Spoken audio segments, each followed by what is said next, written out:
So let's begin. You called this report, as presented by the Attorney General yesterday, a damning indictment of the conduct and culture of the governor and his executive team. Based on what you saw in the report, does this look to you like criminal behavior by the governor? Well, I think the Attorney General was right, and she said that the review of the criminal behavior will be by district attorneys, and I believe the district attorney of Albany County has already requested the documents and is going to do a review.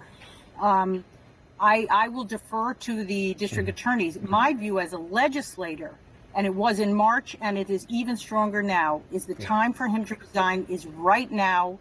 This is absolutely unacceptable, and we need the business of New York State to move on from this absolute distraction and unacceptable behavior. So I continue my call for resignation right now. Understood. The governor has said and continues to say he will not resign. If he does not resign and he is impeached in the assembly, will you as state senator cast a vote to convict and remove him? Well, I have an obligation under the state constitution to examine the evidence that's presented during the impeachment trial. And of course, I will do that in a fair and impartial way. My call for resignation is based on what we know and the distraction and the fact that he has lost the confidence of those of us who have to work with him. We have COVID running rampant in New York. We need leadership, and this is a distraction. So I will do my job. I am absolutely committed and sworn to do that. But for now, we can avoid that. He should step down right now. Is he fit to be governor of New York?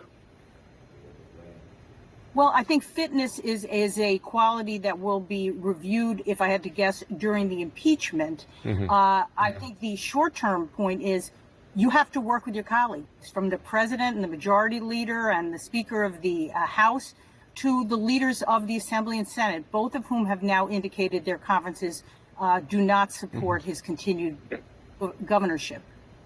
One of his accusers, Charlotte Bennett, who I believe is a constituent of yours, she reacted to his denial yesterday. I want to play that for you and get your reaction. Have a listen. It wasn't an apology, and he didn't take accountability for his actions. He can't once apologize and then say he didn't do anything wrong. He blamed me and said that I simply misinterpreted what he had said, but his line of questioning was not appropriate. He was coming on to me, and he insinuated that survivors of trauma and sexual assault can't tell the difference between mentorship and leadership and sexual harassment itself. That was Charlotte Bennett earlier this morning. I wonder, do you agree with her that the governor in his response was in effect denigrating his accusers, denigrating these women? I think he's done that from the onset. He's denigrated their stories, he's minimized their voices, and then he retaliated, according to the report, against those of them who had the courage to step forward. This is not a person who is easy to take on. Anyone who's been in New York politics knows that. And I've known Governor Cuomo for almost 40 years. He is a challenging person to have the courage to say, you did something that is wrong and I'm going to call you on it. These women did that. And then he did proceed to denigrate and humiliate and try to intimidate them from telling their stories. That's not acceptable. As you noted, you've worked with him for 40 years. You've known him for decades. Have you ever witnessed or experienced behavior like this with the governor? My experience with him is about fighting about policy. And he and I have fought hard and long and disagreed robustly about New York State policy. As the chair of the Education Committee, I'm fighting for our public schools, and he hasn't always been on my side. That's my fight with an elected official, policy.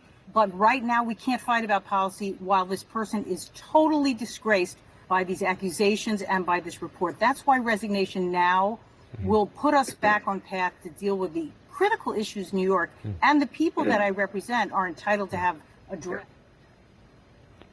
New York State Senator Shelley Mayer, thanks so much for joining us this morning. Thank you so much, Jim.